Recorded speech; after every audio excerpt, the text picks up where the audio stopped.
Hello, അസ്സലാമു അലൈക്കും വറഹ്മത്തുള്ളാഹി വബറകാതുഹു. അപ്പം എല്ലാവർക്കും റാഹത്ത് തന്നെയല്ലേ? എനിക്കും മക്കൾക്കും കൂടെ റാഹത്ത് തന്നെയാണ് കേട്ടോ. അപ്പം ഞാൻ നോമ്പാണ് എന്നൊന്നും നോക്കിയില്ല. നമുക്ക് നല്ല അടിപൊളി 3-4 പോത്തുംകാല് കിട്ടീന് കേട്ടോ.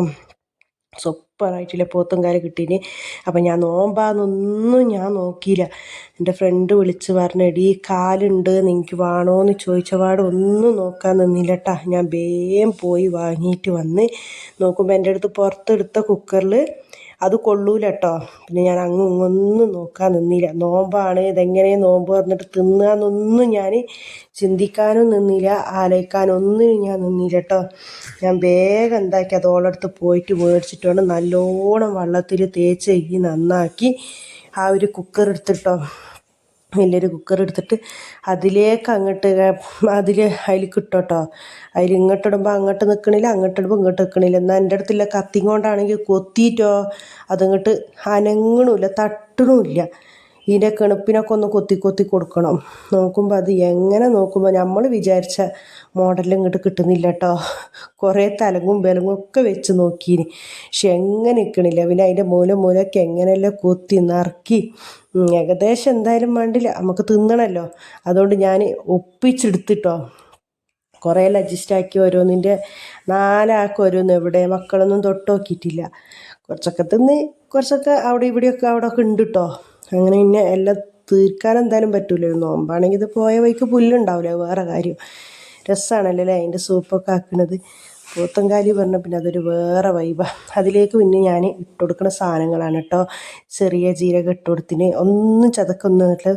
പിന്നെ വലിയ ജീരകം ഇട്ട് കൊടുത്തിട്ടുണ്ട്, ചെറിയ ജീരകം ഇട്ട് കൊടുത്തിട്ടുണ്ട്. എല്ലാം കുറച്ച് തോനീച്ചിട്ട് കൊടുക്കുന്നുണ്ട്. അത്ര അതിൻ്റെ കാല് കുതുക്കല് നല്ലോണം പിടിക്കണമല്ലോ. പിന്നെ മഞ്ഞൾപ്പൊടി ഒരു സ്പൂണ്, ഒരു 3/4 ടീസ്പൂണ് പിന്നെ മഞ്ഞൾപ്പൊടി കേട്ടോ. നിങ്ങളൊക്കെ എല്ലാവരും വെക്കലുണ്ടോ പോത്തുകാല്? പിന്നെ കുരുമുളകും തന്നെ ഇടിയോടെ ഇട്ട് കൊടുക്കുക കേട്ടോ. നിങ്ങൾക്ക് വെക്കുന്ന രീതി എങ്ങനെയെന്നൊന്ന് പറഞ്ഞു തരി. എന്നതാ മല്ലിപ്പൊടി, ഗരം മസാലപ്പൊടി ഒക്കെ കുറച്ച് തോന്നിച്ച് തന്നെ 2 ടീസ്പൂണ് 2.5 ടീസ്പൂണൊക്കെ ഇട്ട് കൊടുക്കുന്നുണ്ട് കേട്ടോ.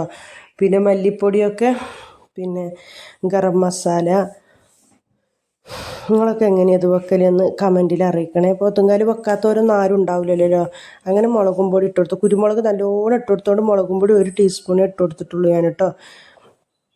പിന്നെ ഇതാ ഉലുവ ഇടിയോടെ ഇട്ട് കൊടുത്തിട്ടോ. അങ്ങനെ ഉലുവി നല്ലോണം ഒരു പിടിയോളം ഉലുവി ഇട്ടെടുത്തിന്. പിന്നെ ഇതാ ഇഞ്ചിയൊക്കെ ഞാൻ ചതക്കാണ്ട് ചതയ്ക്കാലില്ലേ അതിൻ്റെ ആ ഒരു കുത്തൽ ഇറങ്ങും. അതുകൊണ്ട് എന്താക്കാൻ പറ്റൂല, ഇഞ്ചിയും വെളുത്തുള്ളി ഒന്നും ചതക്കാൻ പാടില്ല. പിന്നെ വെളുത്തുള്ളി നമ്മൾ തൊലിച്ച് നന്നാക്കി വെച്ചോണ്ടേ ഭാരി ബദറി അങ്ങ് കൊടുത്താൽ മതി.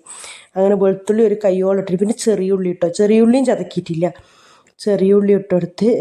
പിന്നെ നല്ലോണം മല്ലിച്ചപ്പ് ഇട്ട് കൊടുത്തിന്, നല്ല മല്ലിച്ചപ്പ് ഇട്ട് കൊടുത്ത് ഉപ്പ് ഇട്ട് കൊടുത്തിട്ട് വേവിച്ചിട്ട് അങ്ങോട്ട് തന്ന ഒരു 8-10 വിസിലടിച്ചിന് കേട്ടോ. എന്നിട്ട് ഞാൻ നോമ്പൊക്കെ തുറന്നിട്ട് ഒരു പ്ലേറ്റിൽ അങ്ങോട്ടിട്ട് ഞാനും മക്കളും കൂടി അങ്ങോട്ട് അടിപൊളിയായിട്ട് തിന്ന്. സൂപ്പറായിരുന്നു.